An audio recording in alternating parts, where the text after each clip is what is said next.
बिहार में जमीन सर्वे का काम तो चल ही रहा है, लेकिन एक सवाल उठ रहा है कई लोगों के मन में। उसका समाधान आज लेकर आए हैं। जैसे मान लिया जाए कि आपका पुश्तैनी जमीन है, जिसके कई पाटीदार हैं, यानी वंशावली जब आप बनाएंगे तो उसमें कई पाटीदार का नाम जोड़ा जाएगा। अब समस्या ये है कि जैसे पहले बांटा गया था मौखिक, इतना कट्ठा इसका, इतना कट्ठा इसका, और उसी में कोई अगर मजबूत परिवार से मजबूत है तो वो उसमें से कुछ जमीन बेचकर और जो भाइयों का हिस्सा है उसमें से बराबर बराबर बांट कर बराबर कर लिया, यानी कुछ बेच भी दिया, इसके बाद भी उसके पास जमीन बराबर है। तो ऐसे लोगों का क्या होगा? इसके बाद एक और सवाल है कि मान लिया जाए 6, 8, 10 या जितने भी लोगों का वंशावली में नाम आता है, उसमें से 1 या 2 लोग नाराज हैं, वो वंशावली को स्वीकार नहीं कर पा रहे हैं या फिर उस पर सिग्नेचर करने को तैयार नहीं है, उसे मानने को तैयार नहीं है। तो क्या बंटवारा हो जाएगा, यानी ज़मीन सर्वेक्षण का काम कंप्लीट हो जाएगा और जो वंशावली बनाकर आप देंगे उसके आधार पे आपका ज़मीन का सर्वेक्षण हो जाएगा, बंट जाएगा सबके लिए बराबर बराबर? क्या कुछ होगा, कैसे होगा? या फिर एक और सवाल है कि ज़मीन जिसके नाम पे है उसके पास कंप्लीट पेपर है, लेकिन कब्जा कोई दूसरा कर लिया है और उसका विवाद चल रहा है कोर्ट में, उसका क्या होगा? अब ये तीनों सवाल का जवाब आज की इस रिपोर्ट में हम आपको देने वाले हैं और इस रिपोर्ट को आप पूरा देखें। रिपोर्ट अच्छा लगे तो लाइक करें, शेयर करें, चैनल को सब्सक्राइब करें ताकि आगे का नोटिफिकेशन का जो सरकार के द्वारा नोटिफिकेशन आए उसका रिपोर्ट आप तक पहुंचे। तो बेल आइकन को प्रेस कर लें और वीडियो अच्छा लगे तो लाइक और शेयर भी ज़रूर करें ताकि ज़्यादा से ज़्यादा लोगों तक ये जानकारी पहुंचे। देखिए, सरकार ने जनता के सुविधा के लिए बहुत सारे नियमों में बदलाव किए, लेकिन अगर आपका ज़मीन पुश्तैनी है, दादा परदादा का है, दादा परदादा के नाम पे है, आप वंशावली बनाएंगे, उसमें से 1 या 2 व्यक्ति अगर नाराज है और वो ऑब्जेक्शन डालता है कि ये सही नहीं है, हम इसे नहीं मानेंगे, तो उसका जमीन होल्ड हो जाएगा, वो सर्वेक्षण नहीं हो पाएगा, उसे होल्ड कर दिया जाएगा। क्योंकि जब तक सभी कैंडिडेट, सभी दावेदार, सभी वंशज स्वीकार नहीं करेंगे तब तक वो मान्य नहीं होगा। इसलिए सबकी स्वीकृति वहाँ पे देखी जाएगी। और इसके बाद कुछ लोग ऐसे हैं जो बराबर बांट कर बैठे हैं लेकिन वो ज़मीन कुछ बेच दिए हैं, तो उसमें भी अगर कोई विवाद होगा तो उसे भी होल्ड कर दिया जाएगा। लेकिन अगर जिसने बेच दिया, बाकी जो बचा है उसमें बराबर या जैसे भी सभी कैंडिडेट अगर राजी हैं, सबको ये लगता है कि चलो जो हुआ से हुआ, अब बात ख़त्म, अब जो है उसमें सब खुश रहो और वंशावली बनाकर सभी लोग अपना अपना इकरारनामा स्वीकार करेंगे, तो उसका ज़मीन सर्वे हो जाएगा, उसमें दिक्कत नहीं। लेकिन अगर कोई ऑब्जेक्शन डालेगा तो वो ज़मीन भी होल्ड हो जाएगा।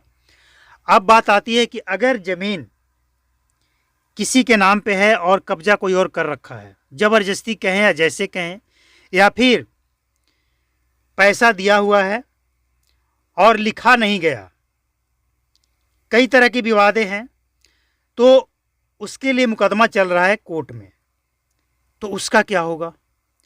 तो जब तक कोर्ट से एनओसी नहीं मिल जाएगा, यानी कोर्ट ये क्लियर ना कर दे कि ये केस हमने सुलझा दिया है, जब तक आप आपस सहमति नहीं बना लेते हैं तब तक उस ज़मीन को भी होल्ड कर दिया जाएगा।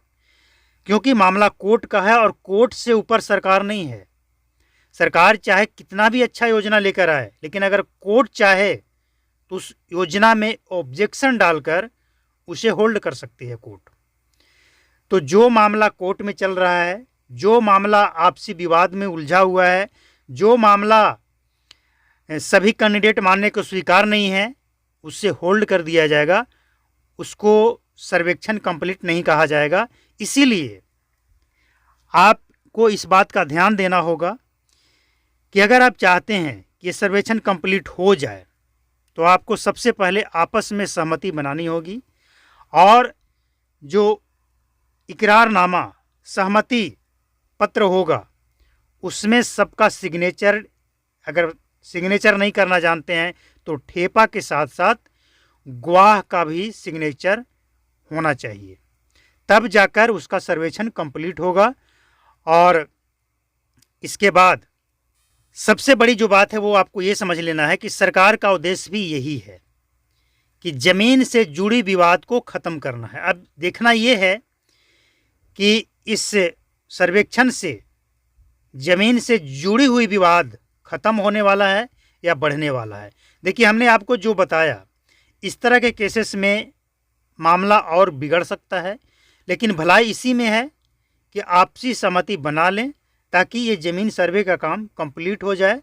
और कंप्लीट होने के बाद किसी को अगर लगता है कि किसी ने ज़्यादा ले रखा है, किसी के पास कम है, तो उसे आप मैनेज कर सकते हैं, आपसी सहमति से मैनेज कर सकते हैं। जैसे कि हमने देखा है कई बार गांव देहात में जब बंटवारा होता है और 2-3 भाई है, एक भाई को कच्चा मकान दिया जाता है, 2 भाई को पक्का मकान में हिस्सा दिया जाता है। तो जो भाई कच्चा मकान में शिफ्ट होता है उसको मुआवजा के तौर पे कुछ पैसे दिए जाते हैं ताकि वो भी अपना कच्चा मकान तोड़कर और उसे पक्का बना ले, यानी 2 भाई जो पक्का मकान में है उसके बराबरी में वह भी आ जाए। तो इस तरह का मैनेज भी आप कर सकते हैं। जहाँ तक मामला कोर्ट का है, तो जो मामला कोर्ट में है, वैसे तो कोर्ट में कोई भी मामला जाता है तो ये ज़रूरी नहीं है कि आपके जीते जी उसका फैसला हो जाए, खासकर ज़मीन से जुड़ी हुई विवाद। कई लोग केस करने वाले इस दुनिया से चले गए हैं लेकिन विवाद ख़त्म नहीं हुआ। इसके बाद उनके लड़के, उनके बेटे, उनके पोते, उनके क्या क्या उनके पीछे वाले लड़ रहे हैं, मामला ख़त्म नहीं हुआ। तो इस तरह का अगर कोई विवाद है तो आपसी सहमति से मैनेज करके कोशिश करें इसे सुलझाने का, क्योंकि इसमें रखा कुछ नहीं है। ज़मीन भी वहीं का वहीं पड़ा रहेगा, कितने आए और गए उस ज़मीन पे दावा करने वाले, ज़मीन वहीं का वहीं पड़ा है। भलाई इसी में है कि आपसी सहमति बनाएं और इस सर्वेक्षण को कंप्लीट कराएं, वरना सरकार का कुछ नहीं जाता है। सरकार होल्ड कर देगी, आप जीवन भर लड़ते रहिए, ना तो आप उस ज़मीन का कोई लाभ ले पाएंगे ना अगला लाभ ले पाएगा, और वो ज़मीन पड़ा रहेगा। आप लड़ते रहिए, किसी का कुछ नहीं जाता है, नुकसान आपका है।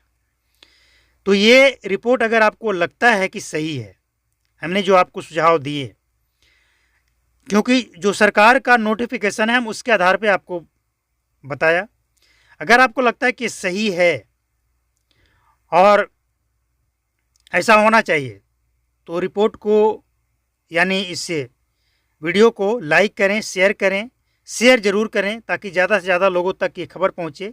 बहुत सारे देहात में इस तरह के विवाद हैं। और अगला अपडेट पाने के लिए चैनल को सब्सक्राइब करके बेल आइकन को प्रेस करके नोटिफिकेशन को ऑल पर सेट कर लें ताकि जो भी रिपोर्ट आए, जो भी नोटिफिकेशन आए सरकार का, उसका नोटिफिकेशन आपके मोबाइल तक दनादन पहुंचता रहे। मिलते हैं अगला अपडेट में। नमस्कार, जय हिंद, थैंक यू।